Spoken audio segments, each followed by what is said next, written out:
മീഡിയയുടെ തന്തയില്ലായ്മ എന്ന് പറഞ്ഞു കഴിഞ്ഞാൽ ഇപ്പം പാലസ്തീനിൽ കുറേ പേര് മരിക്കുന്നുണ്ട്. ശരിയാണ്, കുറേ പേര് മരിച്ചു, അമ്മമാരും കുട്ടികളൊക്കെ മരിച്ചു. മരണം നമുക്കറിയാം, തിരിച്ചൊരു വരവില്ല. മരണമാണ്. അപ്പോൾ അത് അക്സെപ്റ്റ് ചെയ്യാൻ കുറച്ച് പാടാണ്. ശരിയാണ്, മരിച്ചു, കുറേ പേര് മരിച്ചു. പക്ഷേ അതിന് നല്ല രീതിക്ക് മീഡിയ കവറേജ് കൊടുക്കുന്നുണ്ട് എല്ലാവരും. സകല രാജ്യങ്ങളിലെ ന്യൂസ് ചാനലുകളും അതിനെ കവർ ചെയ്തു. അറ്റ് ദ സെയിം ടൈം ഇസ്രായേലിൽ സംഭവിച്ചിരിക്കുന്ന ഒക്ടോബർ 7 എന്ന് പറഞ്ഞ തന്തയില്ലായ്മയായിട്ടുള്ള അറ്റാക്ക്, ഹമാസിൻ്റെ ഭാഗത്തു നിന്നുള്ള തന്തയില്ലാത്ത അറ്റാക്ക്, ഒരു സ്ഥലത്തോട്ട് ഇടിച്ച് വരെ പാരാഗ്ലൈഡറെ വന്നിറങ്ങി മ്യൂസിക് എൻജോയ് ചെയ്യുന്ന ആൾക്കാരെയും കൊന്ന്, കുറേ പിള്ളേരെയും കത്തിച്ച്, കുറേ പേരെ കൊന്ന് തട്ടിക്കൊണ്ടൊക്കെ പോയി. തന്തയില്ലായ്മ നട്ടലില്ലായ്മ കാണിച്ചേക്കുന്ന അറ്റാക്കാണ് ഹമാസിൻ്റെ. തീവ്രവാദി സംഘടനയാണല്ലോ, സോ തന്തയില്ലായ്മ കാണിച്ചു. അതിനെ ആരും കവർ ചെയ്തിട്ടില്ല. അതിനെ അങ്ങനെ ആരും മേജറായിട്ട് കവർ ചെയ്തിട്ടില്ല. അതിൻ്റെ ഒരു ട്രൂത്തൊന്നും ആരും പറഞ്ഞിട്ടില്ല. അതുകൊണ്ട് തന്നെ ഈ പ്രോ പാലസ്തീൻ എന്ന് പറഞ്ഞ് നടക്കുന്ന ഒരുപാട് വെള്ളക്കാരി അമ്മച്ചിമാരും വെള്ളക്കാരി അപ്പച്ചന്മാരും കെറ്റത്തൻബർഗും അങ്ങനത്തെ കുറേ എണ്ണങ്ങൾ കരുതുന്നത് അത് സംഭവിച്ചിട്ടേ ഇല്ലെന്നാണ്. അതുപോലെ കുറേ പാലസ്തീൻ സപ്പോർട്ടേഴ്സ് പറയുന്നത് അത് നല്ലതായിപ്പോയി, ഓക്കെ, ഡിഫെൻഡ് ചെയ്യുക അതിനെ അങ്ങോട്ട്. അതായത് കുറേ പേരെ കൊല്ലുന്നതിനെ ഡിഫെൻഡ് ചെയ്യുവാണ്. I mean bro, Israel Palestine issue ഞാൻ പറയുന്ന പോലെ തന്നെ അതൊരു ഡീപ്പ് ഹിസ്റ്ററിയുള്ള ഇഷ്യൂ ആണ്.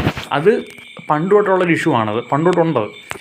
അപ്പോൾ അങ്ങനെ ആ എരിയിട്ട് നിന്നൊരു ഇഷ്യൂവിൽ ഈ ഹമാസ് കാണിച്ച ഒറ്റ തന്തയില്ലായ്മയ്ക്കാണ് ഇസ്രായേൽ തിരിച്ചടിച്ച് കൊടുത്തത്. ബോംബിട്ട് എല്ലാത്തിനും കൊന്നുള്ളത് അവിടെ ഓർക്കണം. ഇന്ന് ഇറാൻ്റെ വരെ ഷഡ്ഡി കയറും അവിടെ, all because of that one തന്തയില്ലായ്മ. അതിന് മുമ്പ് ഉണ്ടായിരുന്നു fight. I mean it's been going on for many years. ഞാൻ പറയുന്നുണ്ട്, നമ്മുടെ ഫൈറ്റ് അല്ലത്, നമുക്കത് അണ്ടർസ്റ്റാൻഡ് ചെയ്തില്ല. കാരണം അവിടെ ജനിച്ച് വളർന്നവർക്ക് മാത്രമേ മനസ്സിലാകത്തുള്ളൂ. Because that's been a big long fight and it got there on history, roots, geographical things, geo politics, everything. പക്ഷേ അന്ന് കാണിച്ച തന്തയില്ലായ്മയ്ക്ക് അതിനെ ഡിഫെൻഡ് ചെയ്ത പാലസ്തീൻകാരും ഡിഫെൻഡ് ചെയ്ത വെള്ളക്കാരും ഡിഫെൻഡ് ചെയ്ത പ്രോ പാലസ്തീൻ ആൾക്കാരും കേൾക്കുക. ആ തന്തയില്ലായ്മയ്ക്ക് തിരിച്ചടിച്ചപ്പോഴല്ലാതെ ആ കരഞ്ഞത്, കൂട്ടക്കരച്ചിൽ കിടന്ന് കരഞ്ഞത്, ഗാസയിൽ ബോംബ് വീഴുവന്ന്. അത് കഴിഞ്ഞിട്ടല്ലേ ഇപ്പോൾ ഇറാൻ്റെ ഷഡ്ഡി കയറുന്നത്. സിമ്പിൾ മാൻ. അതായത് അക്നോളജ് ചെയ്യുക. ഇപ്പം നിങ്ങൾക്ക് ഇഷ്ടമില്ലാത്ത ആൾക്കാരായിരിക്കും മരിച്ചേക്കുന്നത്, പക്ഷേ കണ്ടംപ്റ്റ്, ഓക്കെ, അക്നോളജ് ചെയ്യുക, മരിച്ചു, അക്സെപ്റ്റ് ചെയ്യുക. അത് ആ അക്സെപ്റ്റ് ചെയ്യുന്നത് നിങ്ങൾ കളിയാക്കി, അല്ലെങ്കിൽ അത് ഇല്ലെന്ന് പറഞ്ഞു.